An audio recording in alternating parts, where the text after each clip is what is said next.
I think in English मेरी एक flaw है. छोटी थी तो घर में सिर्फ अंग्रेजी बोली जाती थी. ख्याल करने वाली जो नैनी थी हमारी वो श्रीलंका से थी, तो वो भी अंग्रेजी में बात करती थी. कि सारा बचपन जो है अंग्रेजी अंग्रेजी अंग्रेजी. पढ़ती भी ग्रामर स्कूल में थी, लॉ ग्रामर स्कूल में, तो उधर भी सिर्फ उर्दू की क्लास में उर्दू. ये सब चीजें बुरी हैं बाय द वे. ये खुश होने वाली या प्राउड होने वाली बातें नहीं, ये बुरी चीजें हैं. बिकॉज मैंने फिर बहुत सफर किया. आज भी मैं अपनी स्क्रिप्ट रोमन में पढ़ती हूँ, मुझे उर्दू पढ़ी नहीं जाती. और मैं मामा को ये कहती हूँ ना कि क्या कॉम्प्लेक्स था आप लोगों का, क्या गोरा सिंड्रोम था आप लोगों का कि पाकिस्तान में बड़े हुए बच्चे जो हैं फर अंग्रेजी में बोल रहे हैं. मेरे बच्चों का भी यही प्रॉब्लम है. शुक्र है कि हर रोज रात को हम उर्दू की कोई किताब पढ़ते हैं. मतलब कभी टोट पटोट मुझे पढ़ते हुए सुन लो, हंसी का फिट पड़ जाएगा आपको.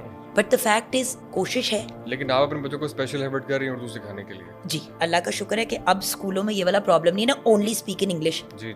When I was in school, it was only speak in English. English medium school में तो सिर्फ अंग्रेजी में बात करनी. ये किस किस्म की पेंडू मेंटालिटी है? आई एम सॉरी, एक्चुअली जाहिल मेंटालिटी है. अपने मुल्क में रह के आप अपनी जबान नहीं बोल सकते, मैं उर्दू नहीं पढ़ सकती, ये शेम ऑन मी.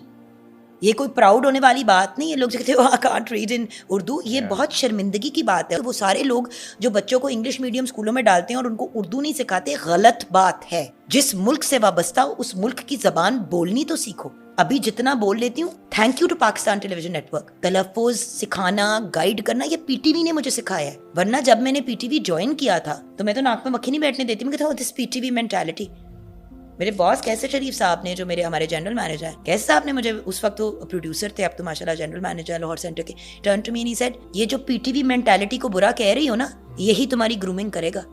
और बिल्कुल सही उन्होंने कहा. और अच्छी बात है कि उन्होंने अपने इदारे के बारे में नेगेटिव बात नहीं सुनी. मुझे आकड़ थी ना, और वो ऐसी आकड़ खत्म हुई क्योंकि जब मेरे सामने चीज़ें आती थी, जब मुझे कहा गया कि जी 23 मार्च की होस्टिंग करनी है या आपने 6 सितंबर का इवेंट होस्ट करना है या कोई भी बड़ी चीज़ करनी है, तरा निकल जाता था. उर्दू आती थी मेरे सामने तो मुझे बोली नहीं जाती थी, तो कितने गई host. So the fact is everything is a learning process in life for me. क्योंकि मेरे लिए मैं ज़्यादा कंफर्टेबल अंग्रेज़ी में होती हूँ तो मैं देखती अंग्रेज़ी की चीज़ें